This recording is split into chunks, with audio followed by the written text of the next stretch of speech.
What's up, CFO gang? It's your boy Jay Tuck coming at you direct from the beautiful Dubai. As I can see that I got Dubai back there. Beautiful city, beautiful scenery.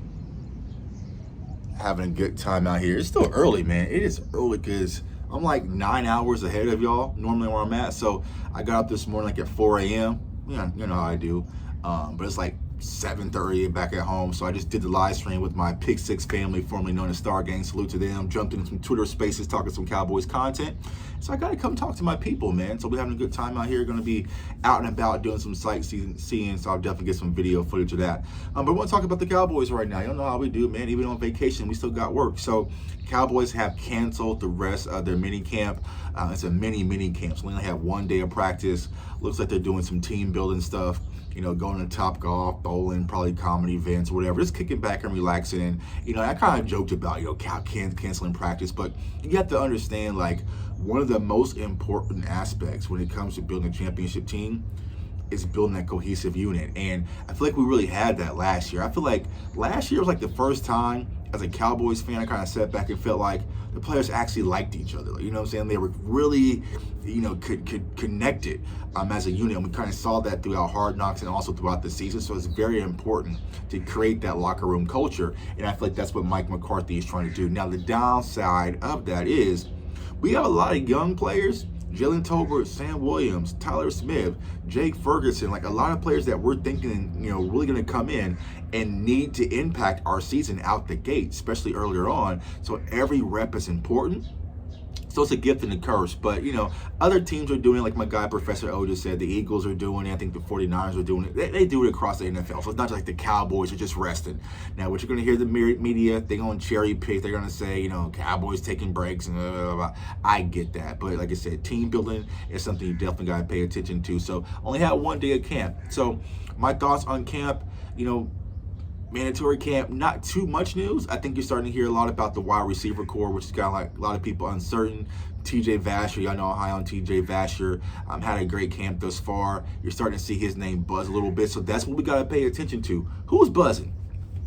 Who's buzzing, right? And I feel like TJ Vasher, you're seeing his name tick up, and you're not hearing much about Simi. So it's going to be interesting to see how that whole dynamic works out. I know a lot of people were high on Simi Fioco last year, but it just hasn't worked out, and everything, it changes from year to year. You might have been the guy last year, but new guys are coming in, they're hungry and eager, and TJ Vasher, he never really got the opportunity last year because he had some injuries. He didn't play in preseason, and I kept telling everybody, y'all see this kid, y'all gonna love him. See this kid, gonna love him. Trust me. So I think when Cowboys fans really see TJ Vasher, especially in camp and preseason, y'all gonna love him as well. So it's gonna be some open competition there. Defensive side of the ball, I asked this question on Twitter.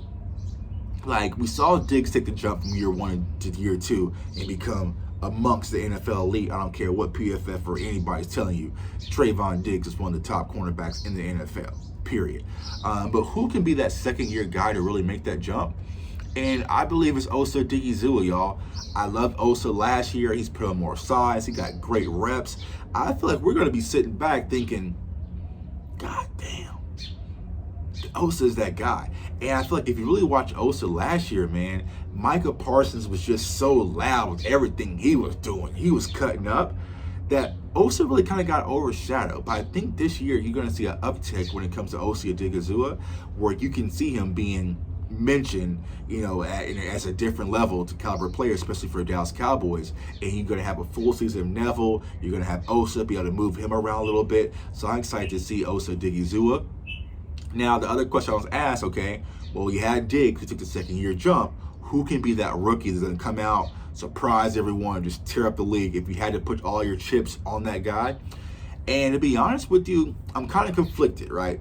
The sexiest one would be Jalen Tolbert. I think Jalen Tolbert can be one of those guys we kind of look at. He can have 800 yards, maybe even close to 900 or 1,000 yards and be like, all right, damn, that was a hell of a steal.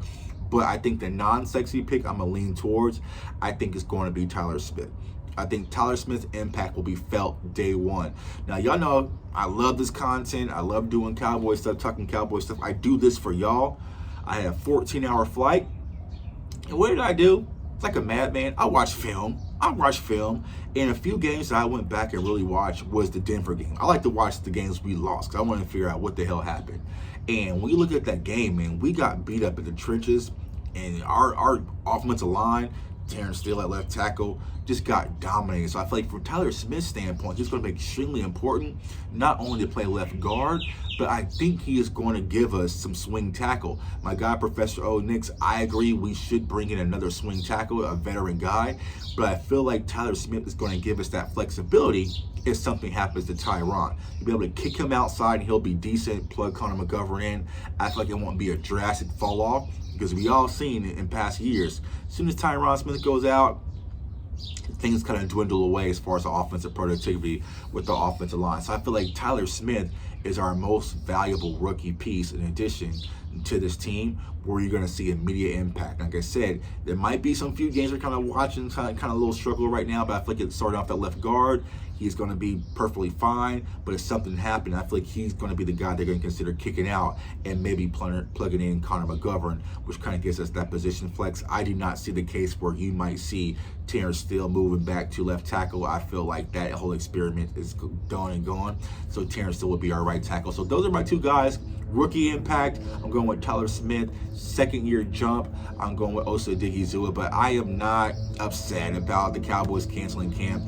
I feel like, it's just important to build that bond, build that team. And here's what I want to say. One thing that does keep me optimistic, because a lot of people are like, Tuck, you're so negative on the season, you're down in the season, which I am. We got to keep it real, right? But y'all know I'm a huge Kansas basketball fan, and we won the national championship. But this Kansas roster coming into the season was not championship caliber. It wasn't the strongest recruiting class. It wasn't none of that KU is traditionally accustomed to having. But the one thing that they really had that I didn't see that with other teams, there was no egos. Everybody pulled for each other. They were a cohesive unit. They fought together. They were always with each other. And I feel like that helped them rally to win a championship. So that is going to be a very important factor, whereas like these guys like playing with each other, but also for each other. So it's going to be up to Mike McCarthy, especially with everything going on with him, to see if he can really build that culture in Dallas, which I think he can. So that's why the reason I'm not okay with them canceling camp for a day. Man, it's your boy J Tuck. Comment, like, subscribe. Like I said, I'm having a beautiful time out here in the beautiful Dubai. Me and the wife are about to go out, do some sightseeing, go to the mall. So pray for my wallet, y'all. Get those likes up, pray for my wallet, because we're about to go shopping. Comment, like, subscribe, follow me on all social media platforms, JTuck151. Of course, CFO Sports is their channel. And I'm going to be doing more live streams. Like, this is my first pit stop on our vacation. So since I have this huge time difference, and when I wake up in the morning, I really can't do nothing because things don't open up till like 11 or noon. I might just hop live. You know what I'm saying? I might hop live, do some live shows, Twitter spaces. So that's why you got to hit that notification button to make sure you don't miss out. I want everyone to stay safe, stay blessed, stay encouraged, and go Cowboys. Peace.